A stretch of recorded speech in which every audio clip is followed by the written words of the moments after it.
नमस्कार, आप सभी का फिर से हमारे इस चैनल में स्वागत है।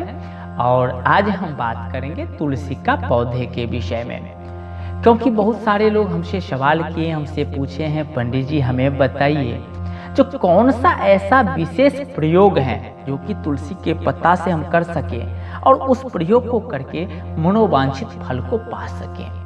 तो मित्रों, आज इसी के विषय में एक सुंदर जानकारी आपको हम देने का प्रयास करेंगे, तो आप इस वीडियो को पूरा जरूर देखिएगा।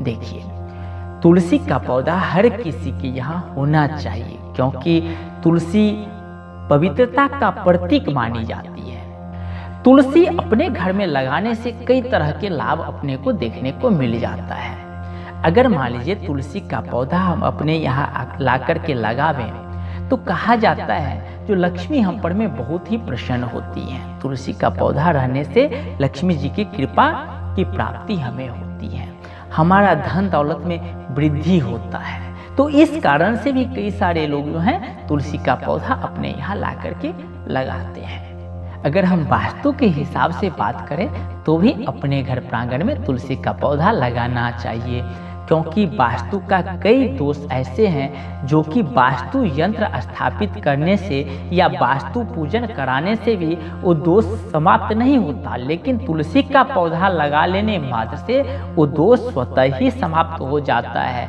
तो वास्तु की दृष्टि से भी अगर देखा जाए तो अपने घर प्रांगण में तुलसी का पौधा लगाना चाहिए।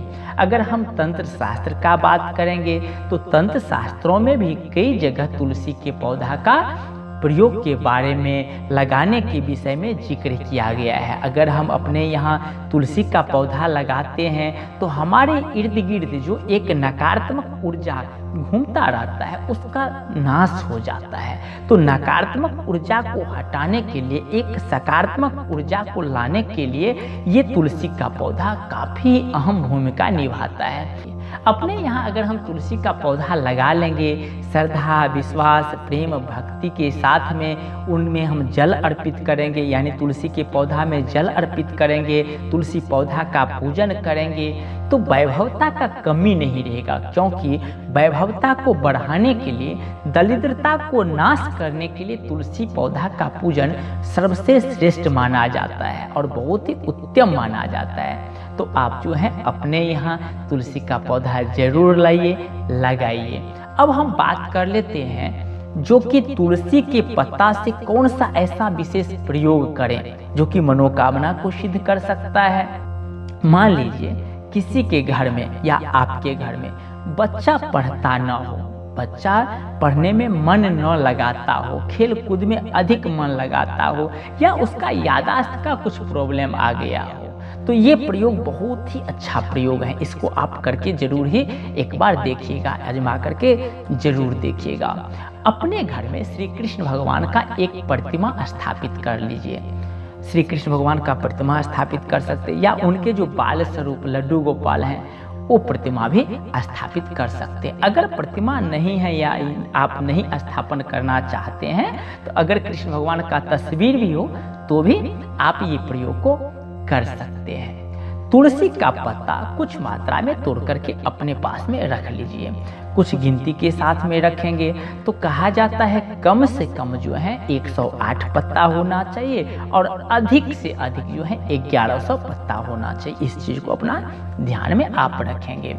तुलसी जो 2 प्रकार का सब जगह आपको देखने को मिलता है, वैसे तो 5 प्रकार का तुलसी यहाँ पर में पाया जाता है, लेकिन ये जो 2 प्रकार की जो तुलसी हैं, एक रमा तुलसी और एक श्यामा तुलसी, यानी एक सफ़ेद वाला और एक काला तुलसी। तो काला तुलसी का प्रयोग करना है। आपने गिनती के साथ में उसका पत्ता जो है तोड़ करके रख लिए। कितने आदमी चढ़ाने में क्या करते, तुलसी का दल चढ़ाते हैं और कितने आदमी पत्ता तोड़ करके चढ़ाते। आप यहाँ दल का प्रयोग नहीं करेंगे, सिर्फ पत्ता का प्रयोग करेंगे, तुलसी का पत्र का प्रयोग करेंगे। आपने गिनती के साथ में अपने पास में रख लिए। जैसे घर में आप नित्य भगवान का पूजन करते हैं, अर्चना करते हैं, उसी तरह श्री कृष्ण भगवान का पूजन अर्चना कर लीजिए। जब सब कुछ समाप्त हो जाए उसके बाद में आप लाल आसन पर में बैठ जाएं, पूर्वाभिमुख होकर के, यानी पूरब घूम करके या उत्तर घूम करके आप बैठ जाए। सामने में श्री कृष्ण भगवान का प्रतिमा रखें। आप खुद कर सकते हैं अपने याददाश्त के लिए, या आप के बच्चा के लिए अगर कराना चाहते हैं तो आप बच्चा से इसी तरह से करावें जिस तरह से हम आपको बता रहे हैं।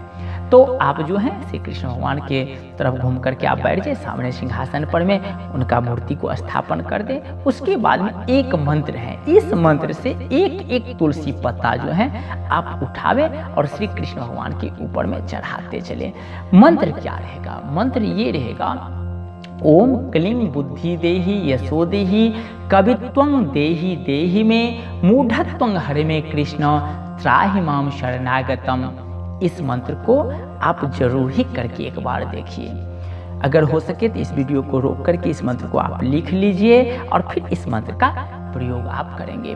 बुद्धि प्राप्ति के लिए, विद्या प्राप्ति के लिए और यादाश्त को मजबूत बनाने के लिए ये बहुत ही कारगर साबित होता है ये मंत्र।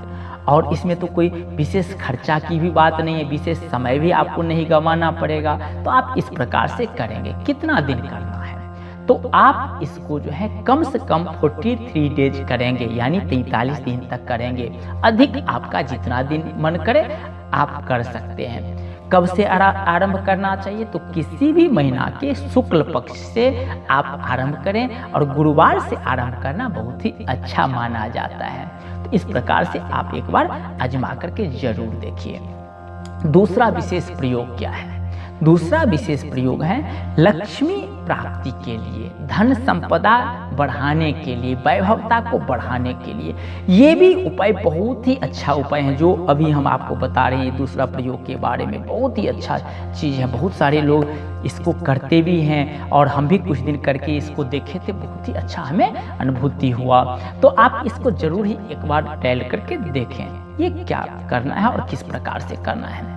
भगवान विष्णु का मूर्ति स्थापित करके करना है। जैसे कि आपको हम पहले बताए, श्री कृष्ण भगवान का स्थापित करके बुद्धि प्राप्ति के लिए प्रयोग करना है। तो इसमें जो है ये वैभवता प्राप्त करने के लिए, धन दौलत प्राप्त करने के लिए आप जो है भगवान विष्णु का मूर्ति स्थापित करें। अगर मूर्ति आपके पास में न हो या स्थापन आप न करना चाहते हो अपने घर में, तो फिर उनका तस्वीर पर में भी आप कर सकते हैं। आप जो है यहाँ पर में भी तुलसी पत्ता का ही प्रयोग करेंगे। इसमें आप रमा तुलसी और श्यामा तुलसी, किसी भी तुलसी का प्रयोग कर सकते हैं, यानी सफेद तुलसी या काली तुलसी, किसी तुलसी का आप प्रयोग कर सकते हैं। यहाँ पर में एक मंत्र है, कौन सा मंत्र है? ओम नमो भगवते वासुदेवाय। हो सकता है ये मंत्र आपको पहले से ही पता हो। ये 12 अक्षर का जो मंत्र है, सिर्फ इसी मंत्र से जो है एक एक तुलसी पत्ता आप उठाइए और भगवान के ऊपर में आप रखते चलिए, भगवान के ऊपर में आप रखते चलिए। कब से आरंभ करना है? तो ये भी किसी महीना के शुक्ल पक्ष से ही आरंभ करना है और गुरुवार के दिन ही आपको आरंभ करना है। तो आप आरंभ इसको करके एक बार जरूर देखिए। और ये कितना दिन किया जाता है तो मैं आपको बता दूं, इसमें कहा जाता है कम से कम 108 दिन, यानी 3 महीना 18 दिन आपको करना चाहिए। और आपको अगर लाभ मिलता है, कुछ फायदा दिखाई देता है, तो आप कंटिन्यू इसको करते रहिए। ये तो बहुत अच्छा मंत्र है। इस मंत्र को लोग जप भी करते हैं और इस प्रकार से प्रयोग में भी आप लगा सकते हैं, इस मंत्र को कर सकते हैं। तो एक बार इसको आजमा करके जरूर देखिए। तो लक्ष्मी प्राप्ति के लिए, दरिद्रता को दूर भगाने के लिए ये प्रयोग बहुत ही अच्छा माना जाता है। अब हम बात कर लेते हैं तीसरा प्रयोग के बारे में। तीसरा प्रयोग क्या रहेगा? तो तीसरा प्रयोग रहेगा शत्रु से मुक्त होने के लिए। अगर मान लीजिए आपका शत्रु बहुत बढ़ गया है और आप हर समय चिंतित रहते हैं उस शत्रु से, तो शत्रु से छुटकारा पाने के लिए, हम ये नहीं बोलते उस शत्रु को आप मार दीजिए, ऐसा कीजिए वैसा कीजिए, नहीं, बिल्कुल नहीं। उससे मुक्ति पाने के लिए वो अपने रास्ता जाए, वो जहाँ है वो खुश रहें, आप जहाँ हैं आप खुश रहिए। तो एक शत्रु से मुक्ति पाने के लिए जो है ये उपाय बहुत ही अच्छा है और ये भी तुलसी के पत्र से आप कर सकते हैं। इस समय में क्या करेंगे आप, यानी इस प्रयोग में आप क्या करेंगे? तो श्री हनुमान जी का प्रतिमा जो है स्थापन करेंगे। हनुमान जी का आप प्रतिमा स्थापन कर दीजिए। आप ये हनुमान जी के तस्वीर पर में नहीं करेंगे, ये प्रतिमा पर में ही आप करेंगे। इस चीज का आप ध्यान रखिएगा। एक एक तुलसी पत्ता उठाएंगे और उनके चरणों में नहीं चढ़ा करके उनके ऊपर चढ़ाएंगे। इस चीज को भी आपको ध्यान रखना पड़ेगा। भगवान विष्णु, राम जी हो या कृष्ण भगवान हो, इनके चरणों में चढ़ाया जा सकता है, चढ़ाया जाता है, लेकिन हनुमान जी के चरणों में आप तुलसी पत्र नहीं चढ़ावें, उनके ऊपर ही चढ़ावें। तो इस चीज़ का आप ध्यान में रखें। तो आप तुलसी का पत्ता एक एक करके उनके ऊपर में जो है, उनके सिर पर में आप चढ़ावें। एक मंत्र आपको बोलना है। मंत्र क्या रहेगा? तो मंत्र रहेगा ओम ऐं ह्रीं श्रीं नमो भगवते हनुमते मम कार्येषु ज्वल ज्वल प्रज्वल प्रज्वल असाध साध साध माग रक्ष रक्ष सर्व दुष्टेभ्यो हुं फट स्वाहा। इस मंत्र का प्रयोग करके आप तुलसी पत्र को अर्पण करें। आप जो हैं कितना मंत्र का पाठ करेंगे आप? तो कम से कम 21 करेंगे या अधिकतम आप 108 करें। वैसे तो पानी में जितना चीनी देंगे उतना मीठा होगा, तो जितना आप कर सकें। तो इस मंत्र के साथ में एक एक करके उनको तुलसी पत्र जो है चढ़ावें।